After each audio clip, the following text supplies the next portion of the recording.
Not too fussed about him jumping up me, because, like you say, he's gone for people before. So, come on. I am nervous, so I know what I'm trying to not. Right, be. yeah. I don't want to pass that over. I know, but don't you worry. So, so obviously. So when did he go in for that residential training? It was May last year. So May last year, and they've obviously subsequently been shut down. And and look, and I hope you don't beat yourself up about that. I do a little bit, but right. Well, don't, because look, you made it with the best of intentions, right? They would have sold you a whole pack of what they're going to do, and then they mistreat. Potentially, we don't. Showed us all like different reviews of people, and and then you've probably seen all the other stuff that comes out on social media where they've gone, actually all that is made up, and then there's lots of other bits and pieces, and the conditions as well have been brought into question, hence why they've been shut down. But anyway, and then obviously, good boy. And then your next experience was you call a trainer in that just walks in, he then lunges, they throw a clipboard at him, and then just basically go. Did they say anything else to you? Did they give you any tips, or did they just go, no, he's dangerous and I can't work with him? I think they says he'll need residential, but because he's so aggressive, he won't be able to do it with his dogs. Right. I'll have to look out the email and just show because like I said, then I can see what's said, because I'm not being funny, I've been in, right, watch this, we're now 5 minutes in, and he's highly aggressive and highly dangerous. And I'm really scared and terrified that he's going to... Now, when I first came in, obviously he was barking at the window. He was agitated. And as I came in, because then we've got the lead, we've got that little bit of restraint and restriction. Now, it doesn't mean that he can't trigger back, because depending on what's happened and his experience with trainers and men in particular, could trigger. But again, good boy. Good boy. Come on then. Yes, good boy. Good.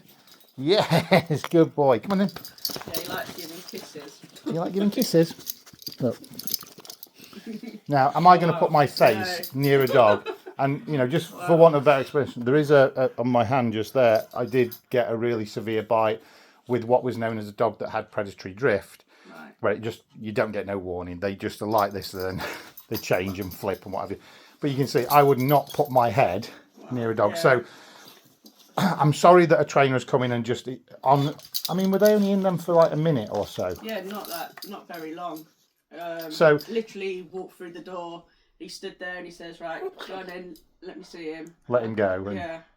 And then he just ran barking and and then he just threw a clipboard at him and then basically left after that. Yeah, he stood out there and said, "I'll contact you with like a plan and whatever," and then that's when he sent me saying that he's... So I didn't really see the dog, hasn't really assessed the dog, just... he took us, we went over round to his area, because he lived just over there with his dog after, but he kept a distance and just wanted to see what it was like with other dogs. He didn't react with his dogs or anything. Yeah.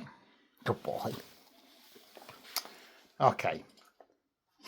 Sweetheart. So yeah, pretty traumatic experience for you, both counts, and hopefully we can get you back on the straight and narrow. Yeah.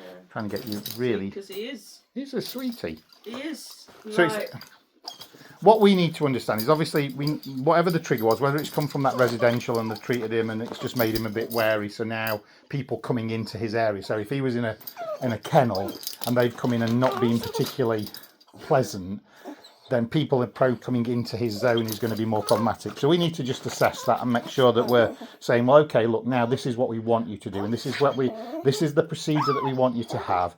But look, I mean, I've not even got I've got Kevlar gloves in there that if I felt that he was going to bite and nip, I'd put them on just to protect my hand, right? Yeah. So, good boy. Come on in, lie down. Good boy.